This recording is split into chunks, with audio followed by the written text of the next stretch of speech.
Muito bem, meus irmãos, graça e paz, estamos começando aqui mais um EBDcast aqui no nosso canal, mais uma semana juntos, para nós aí compartilharmos conteúdo das lições bíblicas da CPAD, né, da revista da CPAD, revista Jovens e Adultos. O tema tem sido sobre família, relacionamentos em família, estamos na verdade aí caminhando já para o fim dessa revista, né, superando desafios e problemas com exemplos da palavra de Deus, né? Estamos aí caminhando no conteúdo da revista aqui da CPAD. Vocês que nos acompanham aqui semanalmente, vocês sabem, já comentei aqui semana passada, eu não estou podendo gravar com o presbítero Gediel por uma questão de conflito de agenda. Por causa de tempo mesmo. Eu estou trabalhando num horário, ele trabalha em outro e acaba que a gente está com dificuldade de conciliar esse tempo aí. Mas, em todo caso, o EBDcast aqui precisa continuar, né? Nós temos aqui a intenção de dar seguimento aqui a esse conteúdo que nós iniciamos e semanalmente nós estamos aqui firmes e fortes aí com a graça de Deus para compartilhar com vocês uma palavra. Então vamos lá, vamos rodar a vinheta e eu volto já para nós falarmos sobre quando os pais sepultam seus filhos. Lição de número 10, que vai ser ministrada aí para você, professor de escola dominical, você aluno que participa aqui conosco do EBDcast online, né? Não pode talvez estar na escola dominical na sua igreja, mas gosta de estar conosco aqui. É sempre uma bênção nós podermos compartilhar algo juntos da palavra de Deus. Então aproveita aí, se inscreve, curta, compartilhe, né? Para que mais pessoas sejam alcançadas aí para a glória de Deus. Mas vamos rodar a vinheta e nós voltamos já já.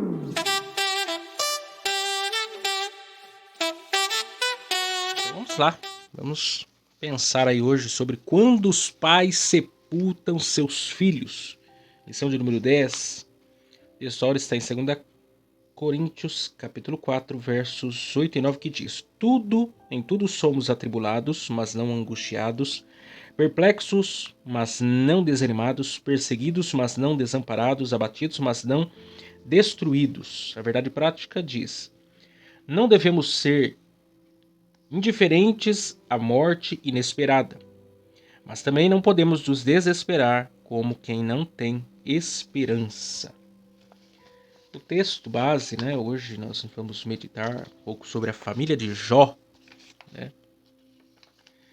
É um dos personagens na Bíblia talvez mais queridos e ao mesmo tempo ninguém quer passar pelo sofrimento que Jó passou, né? O texto está lá em Jó capítulo 1, verso 13 e versos 16 a 19, que dizem assim: E sucedeu um dia em que seus filhos e suas filhas comiam e bebiam vinho na casa de seu irmão primogênito. Estando este ainda falando, veio outro e disse: Fogo de Deus caiu do céu, e queimou as ovelhas e os moços, e os consumiu. E só eu escapei para trazer a nova. Estando ainda este falando, veio outro e disse: Ordenando aos caldeus 3 bandos, deram sobre os camelos.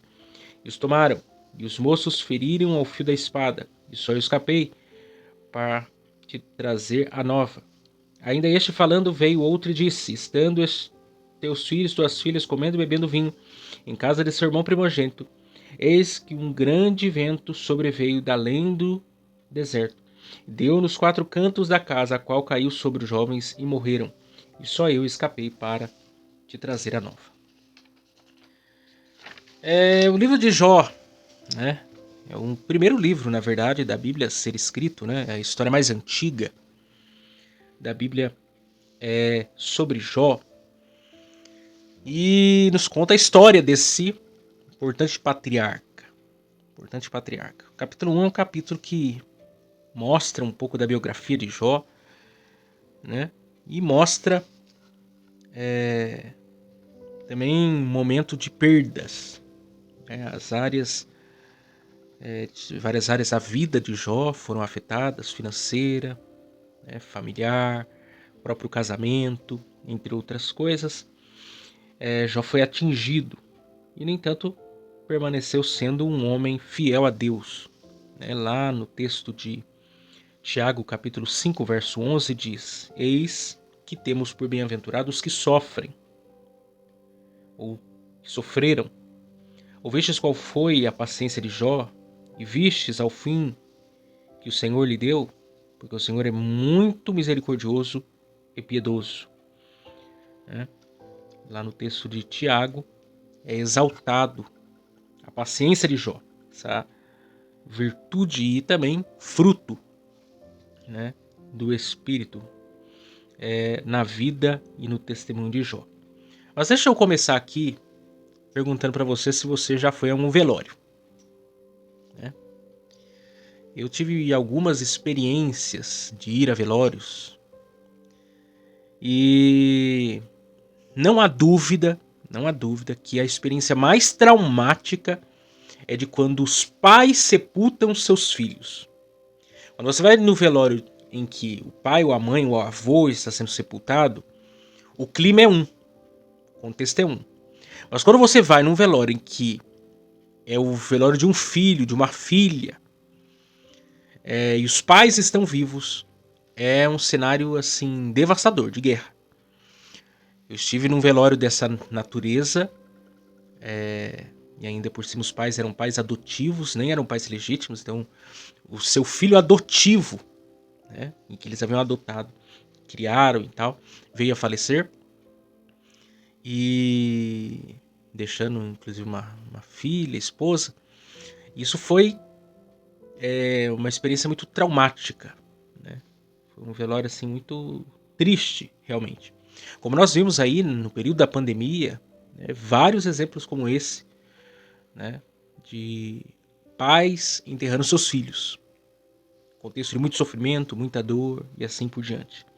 Se nós voltarmos um pouquinho na história, lá no Éden, né, lá no começo de tudo, a primeira família que veio a existir na face da terra, Adão e Eva enterraram seu filho Abel, porque Caim matou Abel, que é pior ainda, né? Um filho que mata outro filho.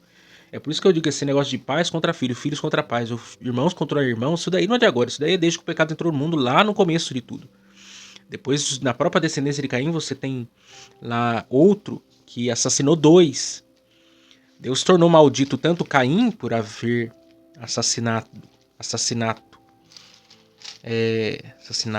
né, Abel, como amaldiçoou a Lameque por ter também assassinado duas pessoas, né? E a morte, né, o tema da morte, nós poderíamos abranger isso aqui de maneira longa, né? Mas a morte é a consequência do pecado. Se comer, certamente morrerás. A morte não era o planejado. A morte é uma consequência do pecado. A prova de que todos nós somos pecadores é que todos nós morremos. Ou que todos nós, se Cristo não voltar antes, né, passaremos pela experiência da morte. A morte é uma consequência do pecado. Ninguém fica feliz num velório. Não é típico de um velório a felicidade. O velório é um lugar de luto, de tristeza, de separação, de ruptura, de corte. Por quê? Porque o velório não é algo que tinha por propósito. O próprio Cristo, né? Se nós pensarmos no próprio Jesus, alguém fica espantado com o texto de Jesus chegando em Betânia e chorando. E é considerado o menor versículo da Bíblia, né? Jesus chorou. Mas por que Jesus chorou? Primeiro porque nós não podemos perder de vista que Jesus é 100% Deus, Jesus é 100% homem. Quando Jesus recebe a informação de que Lázaro está doente, veja bem, Jesus recebeu a informação, Lázaro não havia morrido ainda. Jesus recebeu a notícia, o mensageiro foi entregar a mensagem, né, de Marta, de Maria. Lázaro estava vivo, estava enfermo, mas ele estava vivo. Quando Jesus chega no lugar, né, na casa de Marta e Maria, estava de luto, estava de tristeza. Havia 4 dias que Lázaro havia morrido. E Jesus, como é 100% homem, diante daquele sofrimento, diante daquela realidade, diante daquele luto, embora Jesus fosse 100% Deus e sabia o que havia de fazer, ele mesmo diz, eu sou a ressurreição e a vida. Ele chega naquele cenário de morte, de tristeza, de luto, e ele o quê? Chora. Isso revela a humanidade de Jesus. Isso revela que Jesus é humano, como qualquer outro. Jesus sentiu a dor do que é estar em um velório. Jesus sentiu a dor e se compadeceu. Jesus entendeu na pele do que é ser um humano e estar no velório. E ver alguém ali morto. E ver alguém ali, o quê? Em prantos porque alguém querido foi retirado. Né?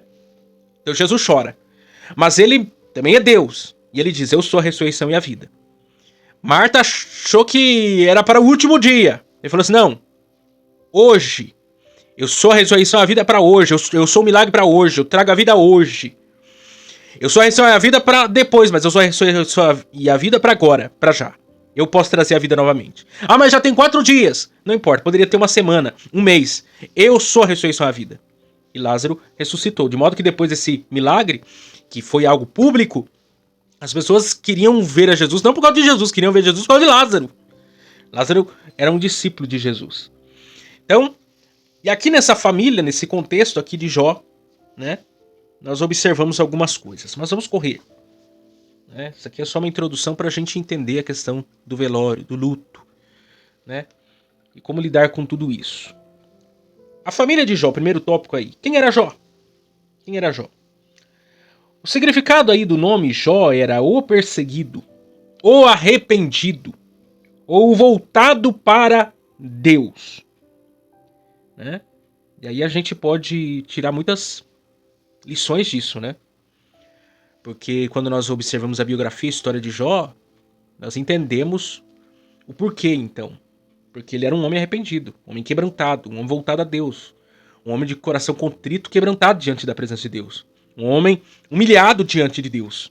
O que o tornou um homem exaltado diante de Deus e os homens. Né? E o texto do capítulo 1 ainda diz, havia um homem na terra de Uz, cujo nome era Jó. E este era sincero, reto e temente a Deus, e desviava-se do mal. Ou em outra tradução, reto, íntegro, temente a Deus, que se desvia do mal. E eu já falei algumas vezes aqui sobre esse assunto, eu não preciso me delongar sobre isso. Retidão é o que você é em público. Integridade é o que você é quando ninguém está por perto. Ainda diz a palavra de Deus que ele era temente a Deus. Ou seja, princípio da sabedoria. Esse é Jó. Esse é Jó. É um homem diferenciado.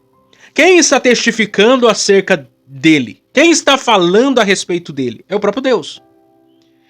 Alguém pode até falar sobre a retidão, aquilo que é visível aos olhos, mas a integridade só Deus que pode testificar, porque é só Deus que sonda o coração. É só Deus que sabe como anda o meu e o seu coração. Quando ainda em algum momento no livro de Jó, diz que ele fez um pacto com seus olhos, um concerto. Lá é concerto com C, que está falando de aliança, está falando de pacto, está falando de um compromisso com Deus. De tão sério que ele era, tão íntegro que ele era, tão correto que ele era. Ele fez um pacto com seus olhos para não olhar as virgens daqueles dias do seu tempo.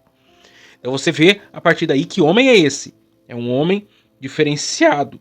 Era um homem, né, abençoador. Um outro fato, né, curioso a respeito de Jó é que Deus conhecia Jó.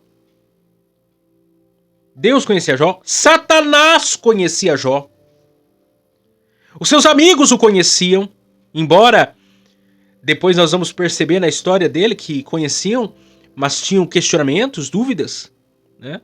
E Deus, depois lá no fim do livro de Jó, né, vai tratar lá com um amigo mais velho de Jó, dizendo, vai lá, pede perdão, porque vocês falaram coisas de que eu não falei. Mas Jó era um homem conhecido por Deus, Jó era um homem temido pelo diabo, porque aquele que não é conhecido no céu também não é temido no inferno. Jó era conhecido por Deus, Deus testifica sobre a vida dele. Na reunião dos filhos de Deus, os anjos, Satanás aparece. E Deus pergunta para Jó, você observaste o meu servo Jó? Homem reto, íntegro, temente a Deus, se desvia do mal? E Jó fala assim, lógico que eu tenho observado. E daí Jó levanta teses, né? Daí Satanás levanta questionamentos. Afinal de contas, é lógico que ele é um homem temente a Deus. Ele tem a melhor família, ele tem muitas riquezas, ele tem servos ao seu serviço, ele é um homem poderoso. Como que ele não vai te agradar? Ele levanta teses, né? E Deus mesmo assim permite que ele toque em Jó, Jó perca tudo, e o texto de Jó capítulo 2 diz que Jó levanta aquele clamor em alta voz, diz: Deus deu, Deus tomou, mas o que bendito seja o nome do Senhor. Então, é para você ver quem era Jó. Jó era conhecido por Deus, era conhecido pelo diabo, pelos demônios, né? Ele era conhecido no céu, ele era temido no inferno. Jó, ele era o quê? Jó, ele era um esposo. Jó, ele era pai de 7 filhos e 3 filhas, né? Ele era uma espécie de sacerdote também da sua casa, nos seus dias, no contexto patriarcal. Era ele quem levantava de madrugada para interceder, para orar pelos seus filhos, para sacrificar em favor a eles, com medo de que algum deles tivessem cometido algum pecado, né? Desagradado a Deus em alguma coisa, e ele então se antecipava e sacrificava em prol a cada um de seus filhos. Para você ver como que é esse homem. Ele era um homem casado com uma única mulher. Inclusive depois ele vai ter mais 10 filhos com essa mesma mulher. Ele não vai abandonar ela, ele não vai largar ela, mesmo ela chegando a dizer no auge da sua dor e sofrimento, porque não foi apenas Jó que perdeu 10 filhos, mas aquela mãe perdeu 10 filhos, perdeu tudo. E ela, eu diria até com razão, levanta um lamento, levanta um clamor dizendo: amaldiçoa esse Deus e morre. Porque é fácil julgar a mulher de Jó, mas é difícil estar na pele dela. Eu quero perguntar pra você que é mãe aí, e se você perdesse um de seus filhos? Se hoje acontecesse aí alguma tragédia, a sua casa fosse demolida, os seus cartões de crédito fossem completamente o quê? Estourados e bloqueados. Seu marido perdeu emprego, você perdeu emprego. Você foi despejado da sua moradia. O seu carro deu PT, sofreu um acidente, bota fogo, joga no ferro velho. Como que ficaria você? Você ficaria feliz, sorridente? Olharia para todo esse cenário e ficaria bem? É fácil nós jogarmos pedra na mulher de Jó. Mas talvez se nós perdêssemos, tem gente que perde um filho e já quer desistir de tudo. Aquela mulher, aquela mãe perdeu 10 filhos. O sofrimento dela é real, não é uma história inventada. Ela sofreu. Como muitos sofrem. E estão sofrendo e vão sofrer até o último dia de sua vida. Porque, nota de rodapé aqui pra gente entender algo. Existem pessoas que vão sofrer a vida toda.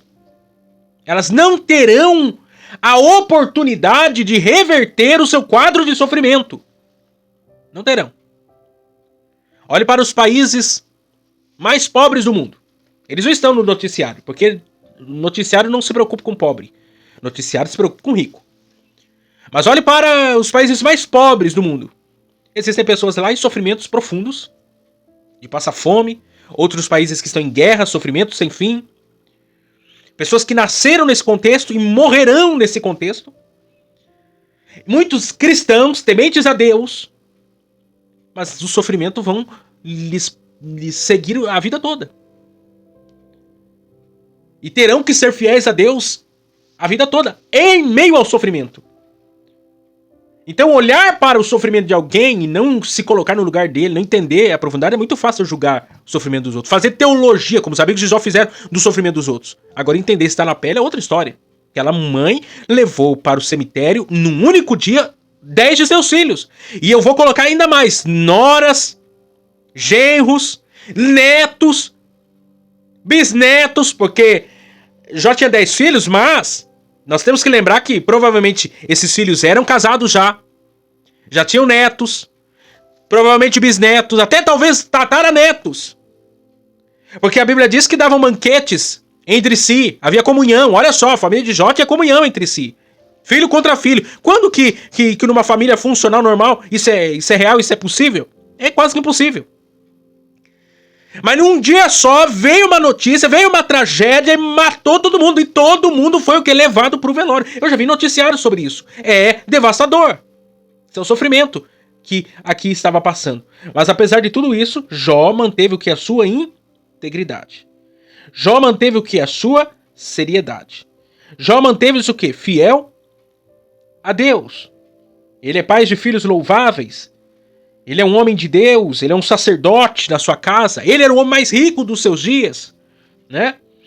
Porque, veja bem, Jó era dono de 7.000 ovelhas. Veja bem, 7.000 ovelhas. Em outras palavras, ele era dono de todas as lojas de roupas dos seus dias, do seu tempo. Jó era dono de 3.000 camelos. 3.000 camelos. 3.000 camelos era equivalente hoje a 3.000 carros na garagem. Ele era o Henry Ford, né? Jó era dono de 500 juntas de boi. 500 juntas de boi. Ele era dono de açougue. Ele era dono da Friboi. Ele era dono do leite Cooper, do queijo Minas. 500 juntas, né? Jumentas. Ainda diz 500 jumentas. Animal de carga. 500 caminhãozinhos na garagem. Porque a jumenta é o quê? Animal de carga. Quer dizer, ele era o homem mais rico dos seus dias. Imagina. Se eu não me engano, recentemente aí, eu não sei se ainda é, mas o homem mais rico do mundo é o dono da Amazon. Bill Gates ocupou também esse posto em algum momento da história. Até o Ike Batista aqui no Brasil foi um homem muito rico. Hoje já não tanto, mas continua sendo um homem muito rico. John Rockefeller, primeiro bilionário do mundo, um homem muito rico. Só que Jó era um homem muito rico, mas que não era apegado aos bens materiais. O Deus dele não era Mamon. Não era o dinheiro, não era a riqueza, não era os bens materiais. O Deus dele era o quê? O Senhor. De modo que ele diz, Deus deu, Deus tomou, bendito seja o nome do Senhor. Pra você ver onde estava o coração de Jó. O coração de Jó não estava na riqueza, o coração de Jó estava em Deus. Como Deus de toda a provisão. Imagina você perder toda a sua riqueza. A gente que não tem riqueza, se perder tudo, a gente já fica chateado. Imagina Jó que tinha toda essa riqueza, toda essa regalia. A coisa era estreita. Então veja bem, Jó passou por essa realidade aqui de maneira muito séria. O próprio Satanás, ele levanta aqui 3 teses sobre a vida de Jó. Sobre a questão da piedade, da santidade de Jó diante de Deus. Primeira tese é, ninguém ama mais a Deus do que o dinheiro. Segundo, ninguém ama mais a Deus do que a família. Terceiro, ninguém ama mais a Deus do que a si próprio. Satanás, né, por permissão de Deus, tocou nas 5 áreas mais sensíveis da vida do ser humano. Ele tocou na vida de Jó. Ele tocou na vida financeira, na saúde, casamento, filhos e as amizades. Jó perdeu tudo num dia só. A sua saúde ficou debilitada, ele tinha chargas no corpo, coçava-se com um caco de telhas. Seu casamento ficou estremecido. Seus filhos morreram! E as suas amizades, aqueles que eram seus amigos, porque eles eram amigos, os 3, 4 que são listados lá, eram amigos verdadeiros. Os primeiros momentos dessa história diz que eles chegaram e choraram. Diante do contexto de Jó, ficaram uma semana de luto chorando pela vida de Jó. O problema foi quando eles abriram a boca. Quando eles estavam calados, chorando, estava tudo bem. O problema foi quando eles abriram a boca.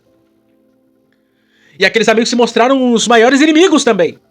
Mas os demais, e Jó só tinha aqueles 4 amigos? Não, ele tinha muito mais pessoas. Ele tinha muito mais amigos, só que diante do sofrimento, a tristeza, a dor, tudo mais, as amizades vão embora. Ficaram só aqueles. Só começaram a fazer teologia do sofrimento de Jó. E isso abalou também o relacionamento. Teve que haver perdão e reconciliação no final. Esse é Jó. Esse é o sofrimento de Jó. Essa é a realidade de Jó. Segundo, lidando com a morte dentro da família. Jó e sua esposa foram surpreendidos pela morte dos filhos. Porque, veja bem, ninguém espera. Como eu estou dizendo, é comum os filhos enterrarem seus pais, ou avós. Mas não é comum os pais enterrarem seus filhos. Não é comum. Então isso causa dor, isso causa sofrimento, isso causa angústia. Uma série de situações. Lares são destruídos. Há um exemplo lá. Por exemplo, Efraim, 2 Crônicas, ou 1 Crônicas, capítulo 7, versos 20 a 27, conta lá sobre o luto na casa de Efraim. 2 dos filhos de Efraim morreram. E ele entrou numa profunda depressão e angústia. De modo que ele teve um outro filho e colocou o nome de Berias. De Berias. Berias significa desgraçado. Imagina, um pai que tem um filho no meio da dor, meio sofrimento, e coloca o nome de desgraça. Porque ele imaginava que aquele filho que estava nascendo seria igual aos 2 outros que morreram, porque estavam roubando gado. Estavam roubando lá em Gat. E isso trouxe muita dor, muito sofrimento. Muitos lares estão assim. Acontece uma tragédia, acontece uma situação, uma perda. E muitos lares são destruídos, dizimados. Acaba a alegria, acaba a felicidade, acaba tudo. Ninguém espera a morte. A gente pensa o seguinte, vou morrer quando eu estiver velhinho, mas ninguém sabe. Ninguém sabe o dia que vai ser a minha hora e a sua hora. E é o que aconteceu aqui. Jó não esperava todo esse sofrimento, toda essa tragédia. Mas o sofrimento, a dor, ela chega em toda e qualquer família. Toda e qualquer família. E aí nós vemos o quê? Como que nós buscamos solução, esperança? Somente Deus pode dar esperança e consolo para um coração em luto, em sofrimento. Terceiro, os cristãos e o luto. É comum nesse contexto que nós estamos vivendo, de uma teologia tão frouxa, uma teologia tão complicada, as pessoas o quê? Culparem alguém. É a maldição hereditária, tantas visões ou interpretações equivocadas, é uma teologia da prosperidade distorcida, e muitos conceitos a respeito do sofrimento. Ninguém quer sofrer, então se existe sofrimento é porque existe pecado, é porque existe isso, aquilo. E a verdade é que o sofrimento existe porque o pecado entrou no mundo. E todos nós estamos passivos ao sofrimento. Ninguém tem teto de vidro. Ninguém está isento do sofrimento. O sofrimento pode chegar na sua casa ou na casa do presidente da República. Veja bem, hoje o vice-presidente, Geraldo Alckmin, teve um filho que morreu no acidente, né? Um helicóptero. Caiu um helicóptero. O filho que pilotava.